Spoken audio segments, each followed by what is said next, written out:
분양가 상한제 개편이 임박했습니다. 지금 선거 중인 오세훈 서울시장이 분양가 상한제 조정 필요성을 이야기하면서 관련 힌트를 이야기했습니다. 분양가 상한제 개편에 관련된 정보 현재까지 나온 걸 총정리를 드리겠습니다. 그리고 약간 어느 정도 수준에서 분양가가 책정될지도 같이 말씀을 드리겠습니다. 영상 전에 구독으로 부자 되시기 바랍니다. 규제지역의 분양가 측정 기준은 두 가지입니다. 분양가 상한제 제도가 있고 허그의 고분양가 사업장 심사 제도가 있습니다. 자, 먼저 이 허그의 고분양가 사업장 심사 제도는 작년 9월 30일 날 개편이 되면서 실제 시세의 90% 수준까지 반영률이 크게 올라갔습니다. 지금 미계약 물량 나는 거 다 이 허그의 고분양가 사업장 심사 제도를 적용받는 사업장인 걸로 알고 계시면 됩니다. 자, 그러면은 이제 앞으로 남아있는 저렴한 분양가를 측정하는 기준인 분양가 상한제 제도 개편에 대해서 사람들 관심이 굉장히 많이 있다는 부분이죠. 대선 시기부터 분양가 상한제 개편은 언급이 됐었어요. 아예 윤석열 대통령은 분양가 자율화 부분까지 언급을 했었죠. 그 이후에 국토부 장관으로 지명된 원희룡 국토부 장관이 분양가 상한제의 적정성을 검토하겠다고 이야기를 했고, 실제 인수위에서 발표한 110대 국정과제에서 분양가 상한제 폐지 수순 부분도 언급이 되어 있었습니다. 자, 분양가 관련 궁금한 거 정말 많았는데 일단은 분양가 상한제 폐지인가 개편인가부터 알아야겠죠. 그 다음에 공공택지 설마 포함인가, 신도시 같은 거, 여기는 분양가 상한제 적용돼 있다가 민간택지로까지 문재인 정부에서 확대시켰던 거거든요. 그러면은 민간택지 분양가 상한제 어떤 식으로든 바뀌는 건 알겠는데 설마 신도시 같은 공공택지도 포함해서 하진 않겠지? 이 부분에 대해서 많은 분들이 궁금해 하셨습니다. 그런데 오세훈 서울시장 답변에서 힌트가 나왔습니다. KBS 1라디오 최경영의 최강 시사에 출연해서 언급한 부분인데, 건축 기자재 값과 각종 물가가 오르고 있다며 분양가 상한제 이런 것을 조정해 적절한 이윤을 보장해줘야 민간 건축이 활발해진다고 이야기를 한 거예요. 그래서 그런 미세 조정을 국토부와 잘 협의해 맞춤형 정책을 내놓겠다고 이야기를 한 겁니다. 개편이나 분양가 상한제 폐지가 아닌 미세 조정으로 표현을 한 거예요. 자, 얼마 전에 언론과의 접촉을 했었던 원희룡 국토부 장관도 비슷한 언급을 했거든요. 자, 분양가 상한제에 대해서도 일부 지역에서 분양이 감소하는 등 일부 부작용이 발생한 것으로 알고 있다며 분양가 산정 과정 등에서 보완할 점을 살펴보고 개선 방안을 검토하겠다고 이야기를 한 거죠. 일단은 일부 지역이라서 표현한 것 보면은 이거는 민간 택지만 적용되는 것을 알 수 있고요. 또한 개선 방안이라고 표현한 것은 폐지가 아닌 보완으로 지금 이제 협의를 하고 있구나 예상이 가능한 부분이죠. 그래서 현재 나온 정보를 보면요, 일단은 공공택지 분양가 상한제는 그대로 두고요, 민간택지 분양가 상한제만 일부 보완한 것으로 나타나더라. 현재 민간택지 분양가 상한제는 국토부 장관이 지정했고 지금 수도권에 300개 넘는 행정동이 적용된 상황이죠. 자, 먼저 분양가 상한제 보완은 어떻게 이루어지냐? 그 전에 분양가 상한제, 분양가 측정하는 기준부터 좀 보실 필요가 있죠. 기본형 건축비라고 국토부에서 1년에 한두 차례 고시하는 건축비가 있습니다. 일반적으로 우리가 생각하는 건축비 플러스 기업의 민간 건설사의 이윤까지 포함된 금액이라서 한 600만 원대가 나와요. 그리고 여기에 택지비, 감정평가를 받은 택지비를 더하게 되고 추가로 가산비를 더해주게 됩니다. 이렇게 해서 산출되는 게 분양가 상한제인데 심사는 지자체에서 해요. 허그가 하는 게 아니라 지자체에서 하고요. 마지막에 이 택지 감정평가 받은 것을 부동산원에서 한번 체크를 하게 됩니다. 그러면은 이 보완, 분양가를 올려주는 정책은 어떻게 진행될 것이냐? 일단은 기본형 건축비 인상은 당연하겠죠. 건축비가 지금 최근에 많이 급등을 했잖아요. 그런데 올 4월부터 국토부가 6월 달에 건축비 올린다는 이야기는 해줬어요. 그래서 지금 건축자재 올라간 부분은 반영을 하겠다. 진짜 중요한 건 솔직히 건축비 좀 올라간다고 분양가, 그 고가 아파트 밀집 지역의 분양가가 그렇게 크게 바뀌지는 않거든요.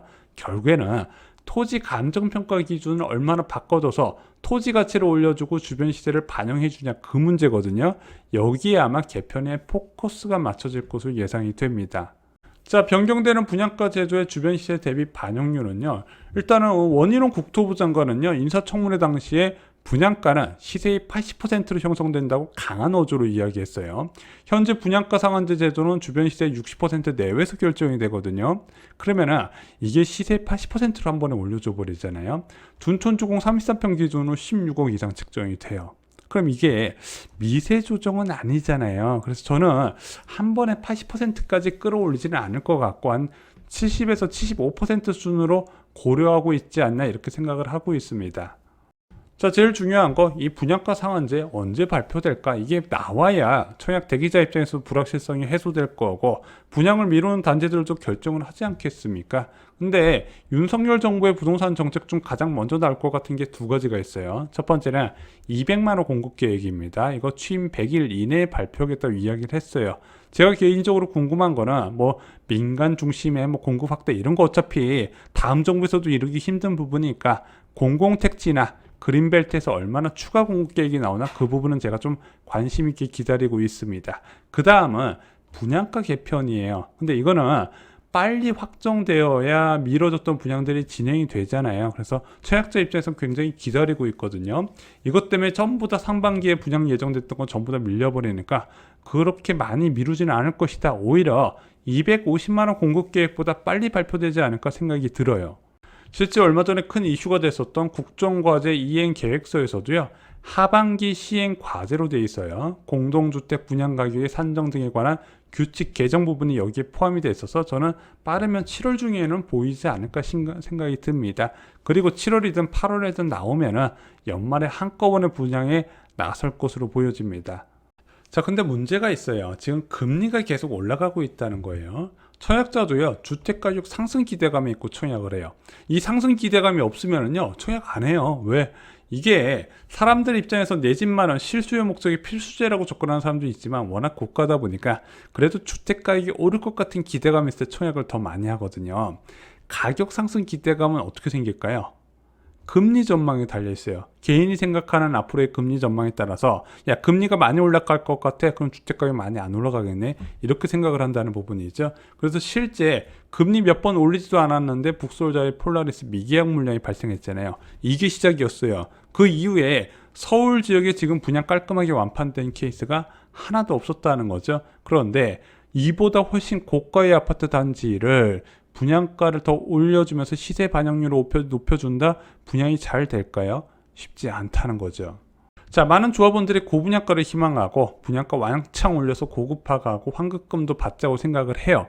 그런데 연말에는 실제적인 분양이 많이 이루어지는 연말에는 지금과 분위기가 많이 다를 수밖에 없다는 겁니다. 그리고 제 생각은 고분양가는 기본적으로 집값 하락의 트리거로 봐요. 자, 하는 예를 들어 볼게요.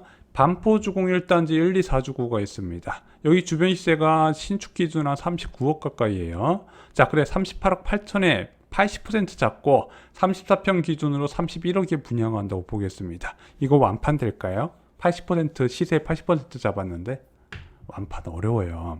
이 주변에 신축에서 그나마 신고가 떨어지는 거 어쩌다 한두 건씩 떨어지는 게 그냥 신고가로 해서 주변 시세를 다 끌어올리는 거지, 이런 식으로 수백에서 수천호의 물량을 한꺼번에 주변 시세의 80%로 공급할 경우에 소화가 되기가 어렵다는 부분이죠. 그리고 이것이 오히려 주변 시세에 대한 불신으로 작용할 수 있다고 예전부터 말씀드렸습니다. 야, 저 아파트 28억에 무순위 청약 10차 중인데 이 아파트를 지금 37억에 팔겠다고 내가 이거 사야 돼? 미쳤냐? 이렇게 나온다는 부분이죠. 그래서 고분양가는 청약자한테 독이 많은데 기존 주택 매수자한테는 호재로 작용해요. 그래서 분양가가 높았던 대구 지역을 비롯해서 송도 지역 분양 실패 이후에 대부분 지역 침체로 넘어갔다는 부분이죠. 고가주택 밀집 지역에 많은 분양이 나올 겁니다. 그리고 생각보다 비싼 가격이 나올 거예요. 지금 강남권이나 서초권 계속해서 신고가 이어지고 있죠. 이렇게 고분양가가 나왔는데 해소가 안 돼 버리면은 가격 불신으로 이어질 수 있다는 겁니다. 그리고 제가 지금 조합장이잖아요. 만약에 분양가 상한제 적용된 지역의 조합장이다. 저라면 분양을 절대 4분기로 미루지는 않을 거예요. 아무리 늦어도 3분기 내에 끝내려고 할 겁니다. 왜냐면 연말이 가까울수록 입주 물량이 크게 늘어난단 말이에요. 그래서 아마 올해 한 11월부터는 내년 입주 물량의 영향을 본격적으로 받을 거예요. 올해보다 많아요. 둔촌주공 제외해도. 자, 그런데 JP모건에서 올해 연말 기준금리가 2.5%, 약간 보수적으로 보는 데는 2.25%를 봐요. 고금리예요. 굉장히 높은 고금리예요. 2014년 수준이라는 부분이죠. 2014년에 기준금리 2.5%대 서울 아파트 가격 바닥이었단 말입니다. 자, 이렇게 늘어난 입주 물량이 이런 고금리와 만나면 재앙이라고 말씀드렸죠. 그러면은 주변 시세 자체가 빠르게 무너진단 말입니다. 이렇게 물리적인 주택수가 늘어날 때 고금리면 주택가격 무너진다 말씀드렸죠. 이런 시세 자체가 무너져 버리면 주변 시세 대비 저렴하게 책정한 분양가에 대한 확신도 사라지더라. 더욱더 청약자를 찾기 힘들기 때문에 무조건 공급자 입장에서 올해 3분기 중에 털어내야 된다는 겁니다. 고분양가 받으려면요. 자, 이렇게 긴축이 강화되는 상황에서도 또한 이렇게 분양가가 올라가는 상황에서도 분명히 로또 분양은 존재합니다. 공공택지의 분양가는 건들지 않을 거라고 말씀드렸죠. 자, 공급 정보 정말로 많이 있고요. 당첨 꿀팁 제가 하는 거 다 집어넣어놨습니다. 청약으로 여러분들의 인생이 달라질 수 있다는 거 잊지 마시고요. 청약 가프 추천드립니다. 이상으로 영상 마치겠습니다. 좋아요, 구독, 공유 꼭 부탁드립니다. 감사합니다.